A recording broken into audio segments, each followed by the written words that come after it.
দরকার হলে তোমার সঙ্গে থাকবো না বলে বেরিয়ে যেতে পারি, কিন্তু বাচ্চাদের তো বাবার প্রয়োজন আছে।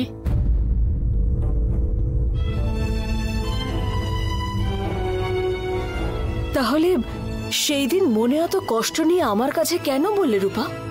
মনে তখন আঘাত পেয়েছিলাম দিদি। যত দিন গেছে সেই আঘাত ঠিক হয়ে গেছে দিদি। স্বামী স্ত্রী আলাদা হতে চাইলে সেটা বাচ্চা হওয়ার আগেই হওয়া উচিত। বাচ্চা হওয়ার পর ওদের কথা ভেবেই আমাদের সব মেনে নিতে হয়।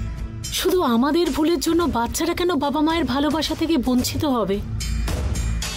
বাচ্চার জন্মের পর থেকে সেই বাচ্চাকে মানুষ করাটা বাবা মায়েরই কর্তব্য দিদি। তাহলে সন্তান জন্ম দেওয়ার কোনো মানে নেই। কি জানো দিদি, আমি বেশি পড়াশোনা করিনি, আমার জীবনের অভিজ্ঞতা থেকে এই কথাগুলো বললাম দিদি। তুমি কোনো ভুল কথা বলনি রূপা। তুমি আমাকে তোমার নিজের দিদি মনে করে আমাকে মনের সব কথা বলেছো, এটা খুব ভালো কথা। সাবধানে ঘুরে এসো সবাই, এরপর থেকে যেন আর খারাপ পথে না যায় এটা খেয়াল রেখো। সবই ঈশ্বরের কৃপা দিদি। আমার বর শুধরে গেলে আমি বর আর বাচ্চাদের নিয়ে ওই মন্দিরে পুজো দেব বলে মানত করেছিলাম।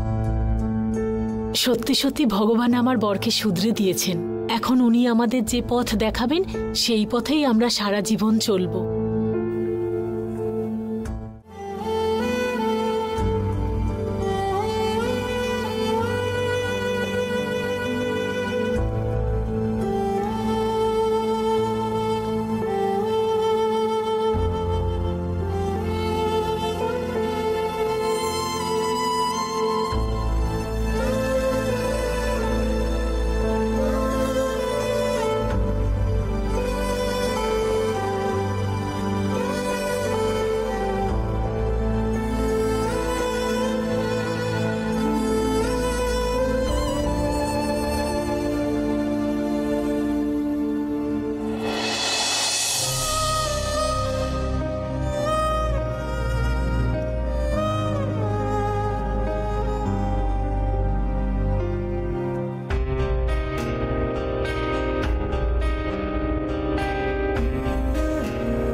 সবকিছুতে আমার উপর ডিপেন্ড করিস না দুর্গা। মায়ের দেখাশোনা তোকেই করতে হবে। মার বাবাকে আর তোকে